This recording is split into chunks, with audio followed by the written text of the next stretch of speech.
Welcome back to American Agenda. Bob Sellers here with Heather Childers, turning now to President Biden's $953 billion infrastructure plan. This would be a bipartisan plan, actually. He started with a much higher number. They were working on one today. And finally came to that deal with Mr. Biden noting that not all sides got what they wanted.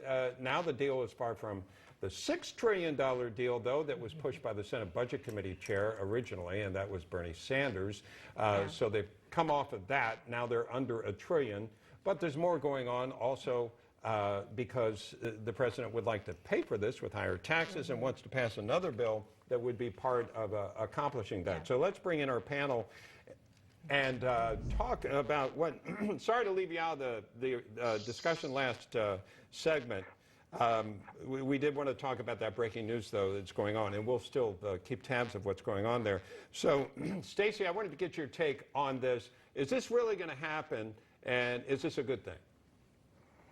Well, I looked over the details, and I feel like every time they talk about doing anything with the federal government, I just keep hearing in my head the few financial commentators who have actually mentioned it, that 1 out of every $4 that's in circulation right now is printed within the last like 15 months or so. And so that's why we have the inflation, and that it's not going away, that it's actually going to get worse. And so I hear them talking about stimulus, and they're going to do, they're going to do an infrastructure package. Well, they're not really good. The Democrats and President Biden and his administration are not really good at making bills that are actually about what the title of the bill is about. Like, it seems like it's almost a game. The opposite of whatever the bill's title is what the bill is about. So I feel like we're going to have a lot of built-in payments to Americans directly from the government to get more people hooked into the government as their source, and that my roads here in Missouri, which are actually in pretty good condition, that I'm not going to see any improvement there, that we're not going to have funds from the federal government to fix bridges, because we fix about 100 a year, but the goal is so much higher because we have over 1,000 bridges that need repair. And that's the situation in so many places across the country. And I'll just say this, Bob, the story that you covered at the top of this hour about a building that had not been properly inspected and has now killed people through its collapse, that is an illustration of how desperately we need infrastructure to be a primary concern and not direct payments to Americans. Yeah, like you mentioned for the People's Act, you would say it is not for the People's Act. So, Heather, you were looking at some numbers on that. Well, numbers, and then also some other details from the White House's website, because they've posted it now, that said it would create a first-of-its-kind infrastructure financing authority that will leverage billions of dollars into clean energy and clean transportation. And someone explained this to me: it will make the largest investment in addressing legacy pollution in American history, a cleanup effort that will create good-paying union jobs and advance environmental justice, and it will prepare more for our infrastructure for the impacts of climate change, cyber attacks, and extreme weather events. Well, let's go to Ted Harvey, since he's worked inside the Beltway before. What does all that mean?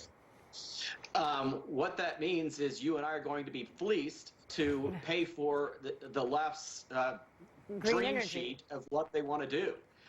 This is nothing more than the Democrats pushing their radical agenda. If you recall, in 2008, when Obama got elected, he pushed through a humongous stimulus package and saying it's all going to go towards shovel-ready projects. And I don't believe any of that money went to shovel-ready projects. It didn't go to infrastructure. We've been dealing with this issue for decades. Trump was trying to get something done when he was president, working with Senator Tim Scott from South Carolina, but they couldn't get anything done because the Democrats would not give Trump a success. And yes, our bridges and roads are crumbling around the country. That's infrastructure. Dealing with environmental projects and putting in green new programs is not infrastructure. Yet that's what the Democrats are going to do to pay off their union workers that are going to be working on all of these projects. Yeah, that deal you're talking about when Obama got into office, all that money went to a guy named Vinny that lives in Chicago. Okay, I might not be right on that, but that's the way it looked almost. Alex, give me your take on this. Well, I love that they keep on promoting this as some big win because it's a bipartisan bill, right? They keep saying that it's bipartisan. But is it actually, or did a bunch of Democrats just work with rhinos? You know, working with Mitt Romney is not bipartisan. That is not considered bipartisan to the actual GOP base.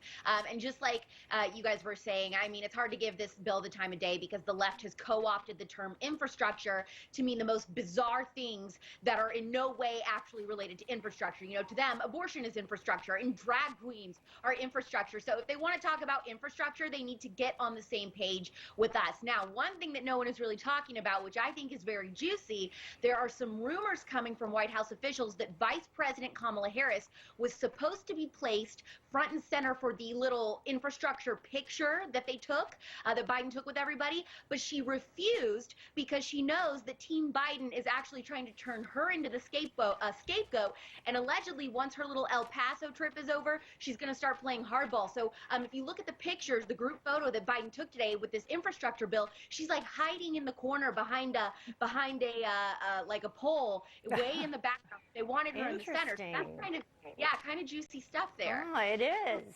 Where are you getting Alex that? bringing it. Where are you getting it, Alex? Jack Posobiec tweeted about it from OAN, said that he heard it from White House officials. So Interesting. Cool.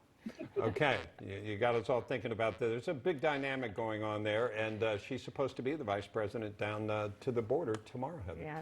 All right, panel.